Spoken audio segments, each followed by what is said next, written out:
Yay, hello, and welcome to this week Training It Tuesday Live. We are magnet marketers. Our goal is always to help you become a magnet with your marketing versus being a bullhorn. And today we're going to be diving into some good stuff. We're going to be talking about bad ad agency tactics, some things you need to avoid when choosing an ad agency, or maybe you're already partnered with one, and some questions that you need to ask them so you can be more involved, as well as just being aware of some of the things that are starting to happen more often out there. Maybe you work with clients that are going to start asking you some of these questions. So before we dive in, though, to all of that, just a quick hello, if not met before. My name is Jessika Phillips with Now Marketing Group in the Relationship Marketing System, and I have two awesome gentlemen with me today. First, my co-host, he's Mike Gingerich. He's the president of Digital Hill, the co-founder of the popular app Waftio, Tabsite, and published author extraordinaire. How's it going, Mike? Hey, doing well. Just a beautiful summer day out here in Pennsylvania. We're just talking about some heat comparisons there with Tony, so I can't complain. Yeah. Yeah, and our other guest here, he's not new to the show. He's been on a few times now, as well as a team member of Now Marketing Group. But his name is Tony Christensen. Tony does ads. He's also the advertising manager at Now Marketing Group and does a phenomenal job managing all of our ad accounts. We like to call him like the ad wizard. He likes getting into this stuff and has seen quite a bit in a short amount of time that he's been with Now Marketing Group. And this is where this kind of conversation came up. But first, Tony, welcome. Thank you for having me. Excited to vent all of our frustrations we've seen from other agencies and things out there. I may have to put something in this coffee with this talk. I don't know. But yeah, because that's where this all came about. Like, we don't like having these kinds of conversations. Of course, we love having conversations that are going to help keep you informed and always making great decisions with your marketing. And quick hello to Lowell. Good to see you on here. But we don't always like, bashing on anyone's business. However, and this is just in general, just some shady tactics that we've seen come around more and more. And it's almost like we want people to be aware of them so they don't get taken advantage of. Yeah, so maybe first, Tony, you want to give the backstory on how this even came up, first of all, this last one anyway. Yeah. And this was, you're asking me here? Yeah. Okay. I was like, you told it so well earlier, but yeah. So some of the account managers on our team were talking with one of our clients, and I think they had an agency reach out to them. Interrupt me if I'm telling the story wrong, but they basically had an advertising agency reach out to them and said, hey, let's run your ads. And it was someone that wasn't quite sure about it. So they reached out to us and said, hey, are these guys legit or whatnot? And I, of course, put on my detective hat and was like, let me check out what they're doing and how they're running stuff, and just found like a ton of red flags. And if we want to get into that, we can, or I don't know if we want to just start or get going. Okay. We definitely will here. So basically, to recap, and this has been happening more often, where we're seeing things that are out there, right? The companies are advertising to run ads, which is awesome. Definitely, if you're not familiar with how to run ads, definitely work with somebody that doesn't know what they're doing. However, these are the things you need to be aware of, because as our client reached out, thankfully, we have a good relationship with them. They had reached out to another member of the team that we hadn't worked with. So they passed the information on to this team member, knowing that they're responsible for marketing. Luckily, our client has a great relationship with us, reached out and said, hey, this company is saying they'll run our ads and run ads to market our homes that we have for sale for $500. So we were like, tell us more, right? Because sometimes there are good offers that are out there. And we found out that there were some of these red flags we're going to talk about that were really glaring. And Mike, do you get these kind of calls too at your office? Absolutely. So, and the other thing is that I can just go to my my Google and my spam folder, and I can guarantee you that I've got at least a couple of those today in there, right? Yeah. So but yeah, they come in various shapes and forms. But I mean, the just like you said, the keys to, if an offer sounds too good to be true, I mean, that's a red flag. Okay. But then if you can't get some answers, and we're going to try to give you some things that you should be able to get answers to, that help you clarify that. So that's kind of the keys to safeguard you by taking a look at those things. But yeah, the big one is, results that are too good to be true. Hey, we guarantee this, or we 100% will do this. It's kind of like the old SEO days, all that kind of thing. We guarantee you first page results with, $200 and that's it. So the same thing's now kind of shifted to the ad realm. So those are definitely keys you got to watch out for. Absolutely.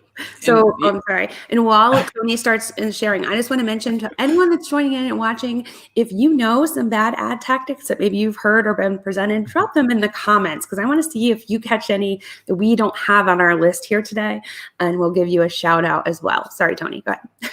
Yeah, I was just going to say, I think this stems from, the internet's great and all, but it's like now anyone can make a company in a day. And it kind of like stems sort of from that now, where an agency can just pop up, and it might not be a credible agency. It might not be someone that's even ran ads before. So you just have to be careful. And we've already sort of touched on it a little bit, but if you're kind of unsure, I would definitely like hold a magnifying glass up to that agency a little bit more, ask some more questions. Definitely don't ever rush into a situation or sign any kind of agreement before you really feel comfortable.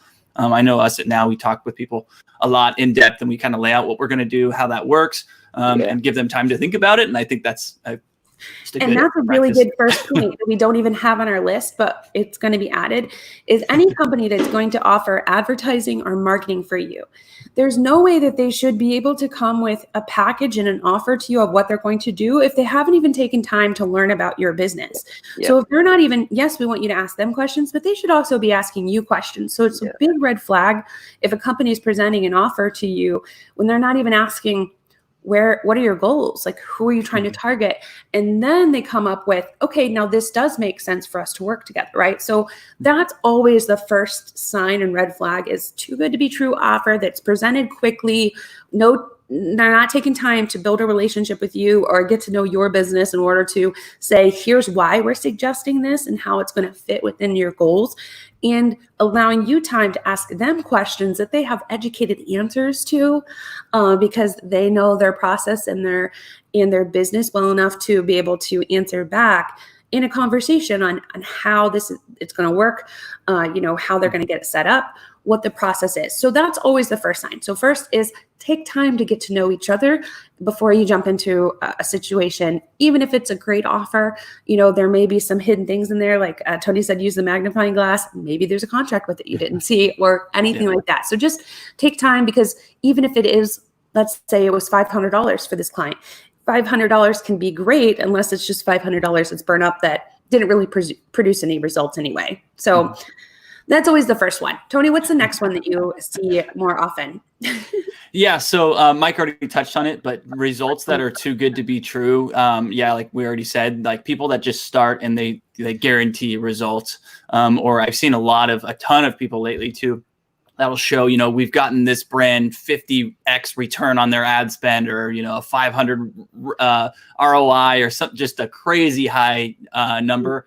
Sometimes people will show things and they'll show kind of half of the story or a small snippet of the iceberg sort of case, where they might show like a remarketing campaign, and that's doing really well, right? But they're not showing the entire funnel of how they're actually acquiring new customers, and they're sort of hiding that side of things, which I know in the blog article I kind of touched on that, where you really want to think about and talk to an agency about how are they going to acquire you new customers, because those are the ones that actually take the work and take the strategy to get, compared to just the remarketing campaigns. And those are great. Remarketing campaigns are great. I'm not saying don't do those. Definitely do remarketing campaigns, but be wary of the agencies that'll show you, we'll get you a 50x return, 800x, or like a crazy amount, especially if it's guaranteed to.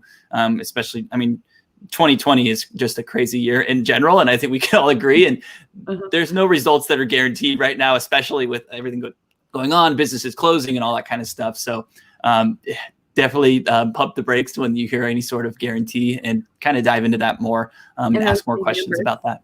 Yeah, and that's the key of asking questions too. It's like, okay, so are you just doing one ad for me, or this says like it's a remarketing campaign? And I understand, like, not everybody's savvy with knowing the types of ads that you have to do. They're just familiar sometimes with how you post on Facebook, and think that's just like the ad and how you handle ads, versus actually building out an ad strategy, right? Like, so that's the other piece of it, is how are you going to work? Are you just going to go in and put $5 behind. I've even seen where companies just put $1 or $5 behind all these posts that are just, or, organic posts that they're putting out just to grow the page or grow via trying to get more likes on the page, things like that.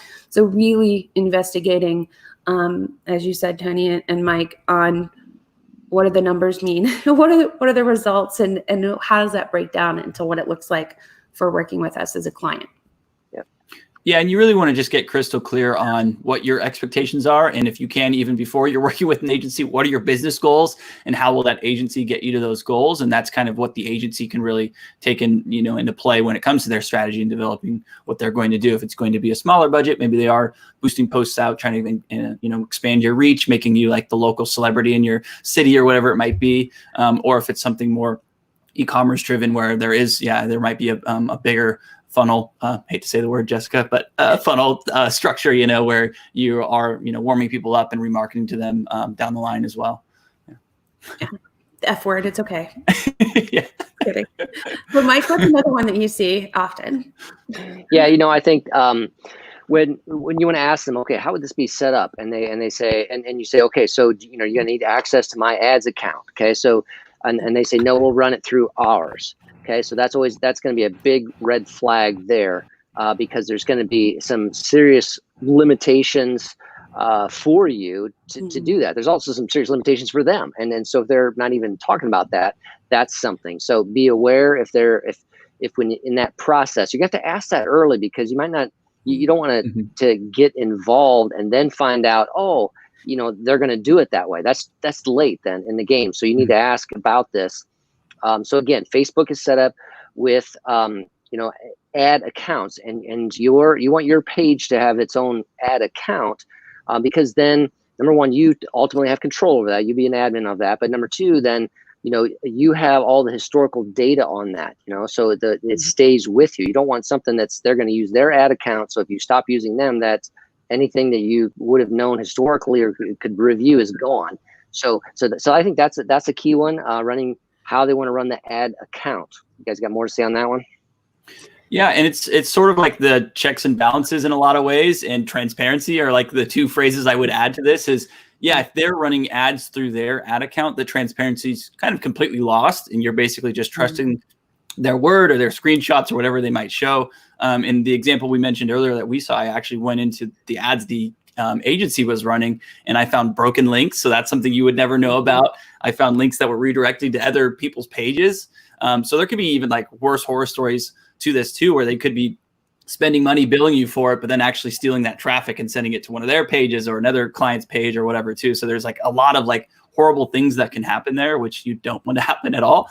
And then, just having your data and owning that data, I've actually seen quite a bit of people that get into kind of a hostage situation with an agency, or, they kind of run into the situation where they're not happy with the agency, and they want to leave, and they felt stuck, and that's the same thing with people that build websites and stuff too, where it's like, oh, the agency owns the website and everything too, and now they won't give it to me, and all that kind of stuff that might happen. You just have to be careful and kind of know. And Facebook's best practice really is to have the actual business owner own their page, own their business manager, and then share that access, and then you can remove access from the agencies after you're done working with them, and you keep all of that data still after that relationship's ended. The ads. I think that's the other big part that when clients feel hostage, and what we're talking about is the business manager, if you're not familiar, but business.facebook.com, you can create an ad account under there. So it lives separately just from, the native facebook.com page manager section that you would normally manage your page, and how they have boosted posts in there. It's taken to the ad manager, and you can create your own account there as the business, as your own business, and then add others on as like an administrator of that to manage your ad account and oversee it. But then you also have the control. So you know exactly what's being spent, right? Because if your ad dollars are that's the other thing of being transparent, of knowing, here's how much we're agreeing to spend, and then also here's what I'm paying you to do the management of it. So having that transparency there, as well as, like you said, having the data. That's the biggest part right there. Having access to all that data that shows so much on, who's interacted with your ads. And I mean, that's it's learned over time to make your ads perform better. So starting from ground zero, again, if somebody else owns that and they have all of your ads, all of your copy, which ones have worked, which ones haven't, and that data, it can be a huge blow and very expensive to kind of start over at that point. Yeah, and I just add to that. I mean, that data and all that. I mean, it's not necessarily. I mean, you're hiring an agency because you need some help, which is there, and they're the agency should have the professionalism, to be able to assist you with that. It's not that you need to interpret all that data. It's just that you need to be able to have access to that because it's your data. So you want to maintain that over time, because in case there is a transition, something like that. That's just a valuable asset for your business that you want to be able to maintain. Absolutely. Yeah, because there's that you might bring it in house, or like you said, you might want to switch to a different agency down the line, and you always want to be able to own that data. The other side of that too is, we kind of touched on pixel data as well, but yeah, you're kind of losing the pixel data and you're losing audiences, and they could be your most valuable audiences. So you could have built up, the last 180 days of your engagers on your website, and people that, actually did purchases and conversion events on your website, and you're kind of losing all of that pixel data as well. So there's just so many horrible things that can happen with this. So best practice is always they have it, and then they target another brand like yours, and now they have all the data. That's pretty scary. Now they have basically, like you said, your most loyal audience, and they could potentially use that for someone else. So just asking these questions, and Tony alluded to this earlier in the blog, but we did recap all of this into a blog already. So I will share the link in here so you have a list of those questions, and we'll even list out some others just to have as your questions to run through when you're considering an agency, because they should have answers to these questions. If not, and they're not sure, just run away. Just run away. Yeah. And there's another one I actually didn't include in the list. And I think I should have, now that I'm thinking about it now, because I've seen a few instances. I'm connected with just a lot of different Shopify store owners online, and I've been seeing a lot lately too. And I think with COVID, agencies are getting a lot more work now because a lot of people are bringing their businesses online. But I've seen a few business owners now that say, I hired this agency. When are they going to schedule a meeting, or when are they going to give us a report? So that's something too you probably want to address early on, is what is the communication plan going to look like, and when are the ads actually going to start? Because I've seen these in numerous cases of people that sign a contract and they're like, we haven't even ran ads yet, and it's already been a month, or I haven't heard from the agency, they haven't set that initial meeting. So that's another one too, just to think about how is the communication plan going to be, as well as what that reporting is going to look like too. Down the line. And even the changing of I'm sorry, Mike, go ahead. No, just agreeing. Keep going. Yeah. I was going to say, even also with changing the ads, Tony, I know something you do really well is you'll monitor the ad daily.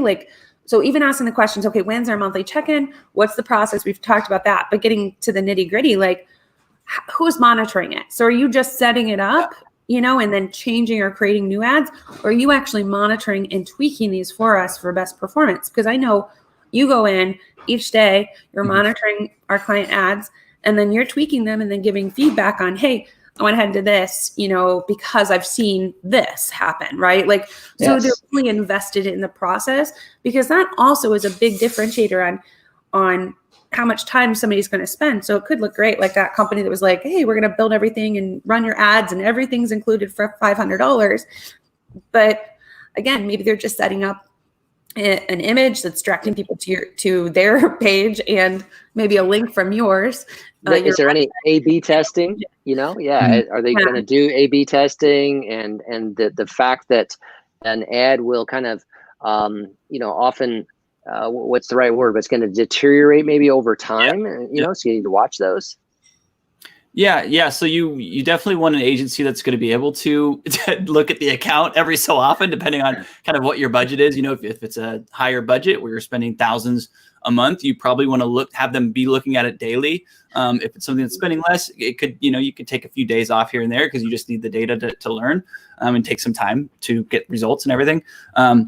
But yeah, that's a huge part too. And kind of piggybacking off of that even more, I had experience before at another agency, and I'm not going to mention the agency, but another one I that you should look at, and kind of questions to ask too, is kind of what we touched on is who is going to be running the ad, because there are agencies out there that they might be new, or they might have someone that's a good face of the agency, and then they're just hiring young people, new people that don't know what they're doing, and those are the people that are actually running your ad. So that's a huge one too, is just figuring out and seeing if you can actually talk to who's actually running your ad, and just to see how competent that person is at running ads, and how great that person is at even copywriting and just writing, without grammar and spelling errors and that kind of stuff too. That could be another one that I have seen some issues with in the past as well. Yeah, because you don't want to get to 30 days and say, oh, here's all the things that this ad promo did wrong, or 90 days or whatever your check-in is. So continuing with that part of the ad management, that's the other thing that comes into it. Who's writing the copy? Who's creating the imagery, right? Or the media? Because I know a lot of times we're like, I don't know about this image. How about we create something for you, right? Like what's all included in that? Who's creating it? Who's testing it? And then, giving appropriate suggestions ongoing.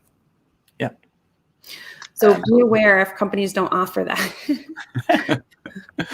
We get a long running list now.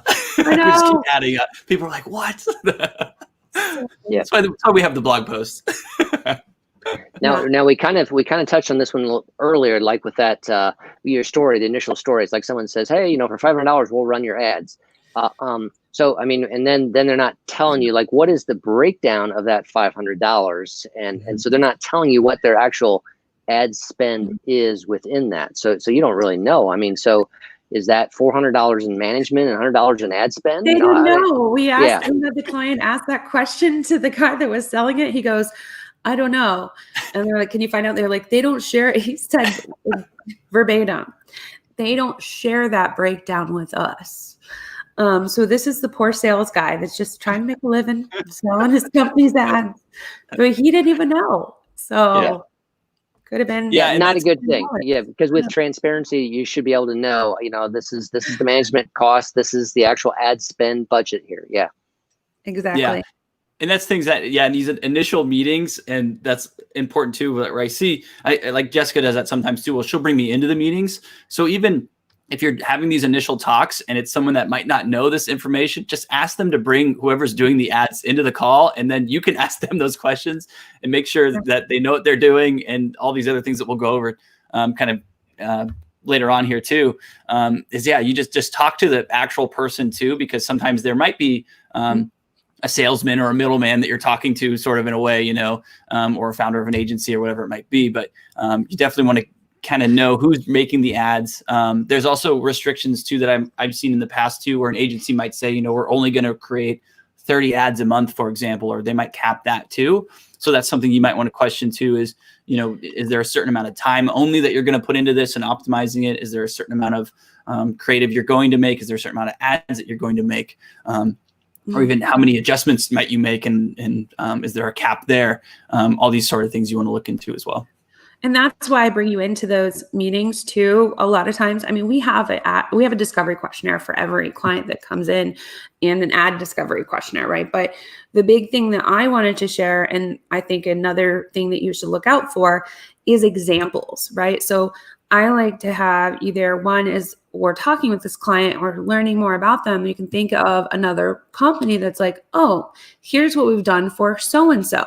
So when you're talking through with a company that's, you're considering working with potentially to manage your ads, once you tell them a little bit more about your business and what your goals are, I would expect for them to say, oh, you know what? That reminds me of this that we did, to show that one, they're comfortable with what they're doing. Two, they have experience with someone that's like you, that's needing what you need done. Even if it's a different industry, let's just say, but the type of ad that's been run, because we have clients that are e-commerce that are, linking to Amazon, list through Zon Tracker, to ones that are directing people directly to their website, to lead forms. Everybody's a little bit different, but one thing we like to do is when they're coming in and having that conversation with us is show them an example of somebody else's ad, so they can kind of get a feel for it, because the more that you're involved, you being the business owner, or maybe you're the agency or something that's working with a client, that's working with an ad agency, whatever. But the more involved that you can be to at least understand what's happening, whether you're doing the day-to-day management or not, but the more that you can get invested in and get inspired maybe by what somebody else has done and see what's happening, the more involved you can get with coming up with ideas, because you're in the business and nobody knows it more than you, being the business owner. So, or the representative there. So the more you can get involved and see other examples, I think the more inspired you would be. And also the more confident you can be that they can handle what you have going on. So definitely ask for examples, or hopefully they'll come up with an example already. Yeah, and I think that kind of brings us to that next point that we have, is they just won't share their process. And I think this is definitely a huge one too, because I've even had cases before where people might ask, can I see something? And there might be NDAs too involved, and some agencies have, all of their clients on NDAs. So they might say, oh, we can't show you anything, there's NDAs. Well, if they hit you with like a kind of a response like that, then I would say, well, what's your process like? And that you can kind of get around that NDA thing, and instead just be like, okay, well, how would you make me an ad? What does that process look like? What's the, where do you start? Where do you go from there? How do you adapt? So just figuring out what that process looks like and how that works is going to really be able to kind of open your eyes to how great the agency is in a lot of ways. I think there was like a quote from, I think it was like Elon Musk or something, that said when he was interviewing like engineers and things, the way he could tell if they actually knew what they were doing or not is he would just say, how did they do whatever that task was on their resume? And this is kind of like what you're doing here, is if they're saying, we can get you these great results, you kind of just say, well, how would you do that? What's that process like?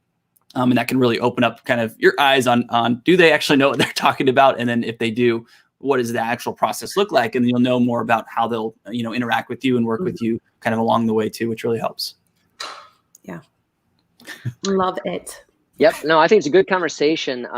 Just because it's a newer area, and so a business owner, a marketing director, they need to know kind of what they need to know to be able to make good decisions with because ads can be complex, and so it is great to be able to hire an agency with professionals who are deep diving into that all the time to be able to do that for you. But this kind of gives you some of those key things to know how to frame and to vet them along the way. So that's why it's important. Absolutely. And you should do this with everything. And I know we mentioned a lot about Facebook ads here, but this can be the same held true for Google ads, the same thing for LinkedIn ads, YouTube ads. I mean, fill in the blank there, whatever you're purchasing. And outside of ads, just managing, your social media. We have another whole blog and series on that, though, the questions you should ask before hiring somebody to do your social media management. This is just specifically for ad management, but it doesn't matter what platform. Like, these questions should very much be considered for any and all ad management that you're looking into. And the real key is just transparency. That's been mentioned a few times here. Taking the time to ask these questions, them taking the time, them being the person trying to sell you, on understanding your business, and just listen to your gut. Usually when you take time enough to ask the questions, your gut will give you that indicator on if it's a shady kind of company or not. And take a day. Ask someone else that you trust to kind of look over that proposal and make sure that they're taking time to send it to you versus just sending you some salesy, pushy email to sign for a certain amount of money. Yeah, it's definitely not something you want to rush. And two, I would look at contract lengths and that sort of thing too. I've seen recently, and this too, like this whole, all of these kind of things that we're saying, I mean, I think they apply even more than just ads, but even website development and software contracts and everything else, where it's like, show the process and then figure out too, what if things go bad? How do you handle that kind of situation? Do you talk to someone specifically? How do they kind of mitigate? How do they work around issues? One of the situations I've seen recently, a friend of mine had a very long software contract. I think it was 3 years. And he got working with this company, and the data was not working properly with all of his information that he was wanting to use and leverage the software for. And he was locked basically into a 3-year contract with no real it's not working. What can I do? So any of that too, think about if there is a way out or how that kind of conflict resolution might be when something does pop out. You'll kind of want to be aware of any contracts, period. Yeah. Yeah. I mean, Long-term it's stuff. not like you show a commitment on both ends, but still, I'm still one for no contract. But yeah, I would say definitely ask for testimonials from their clients, or ask if they'll let you. I know NDA is definitely a thing, but hopefully they have some on Google or Facebook or something that people have put for them anyway, related to that specific task that you can take some time and look at. I'm going to share this blog link in here, and believe it or not, we're already at our 30 minutes. So I want to see if there's any other topics or questions that we didn't hit on. I want to see if anybody mentioned any in the comments here, but definitely these areas to avoid when choosing an ad agency, because unfortunately, I hate that we even have to talk about this, but it's come up more and more and more often, unfortunately, where these kind of company vultures, I'll call them, are out there preying on people that don't understand it, unfortunately, giving the rest of us a bad name. Dang it. Yeah. So anything else that you would add to this list, Mike or Tony? I think it's great. I think that we kind of put some more, the blog post is tremendous there. So that's a good resource. We put a little bit more meat and flushed out some ideas around that today. So hopefully that's valuable. But yeah, I think it's, you're going to get those. And so you just want to be able to vet those and be able to understand what you need to look for. And that's key. And anything, again, always it comes down to, if it sounds too good, it is, there's going to be something behind it. You need to evaluate that. Yeah. And sort of the common theme throughout the show, I think, is transparency, owning your assets, really. And yeah, like Jessika said, go with your gut and make sure that you're best friends with this agency, because you're going to need to be, or you trust them, too. You definitely want to just make sure you're comfortable going into the whole thing. Cover your assets, people. Like, that's the key here. Protect your data, cover your assets. So yeah, I would love to hear your feedback, though. If there's any stories that you've come across or some red flags that were presented to you when somebody was trying to pitch you some advertising assistance, we'll be updating this article, some of the other things that we included in today's show. So you'll have that there as a resource. And as always, if you have questions, please reach out to any of us. We'd be happy to help you. But thanks so much for joining in with us today, Tony. Always appreciate you, your wealth of information. And as always, Mike, thank you for being on today. And thank all of you for joining in with us. So we'll be back here next Tuesday at 4 p.m. Eastern Standard Time of Magnet Marketers. Our goal is always to help you become a magnet versus a bullhorn in your marketing. Until then, enjoy the rest of your week, everyone. See ya.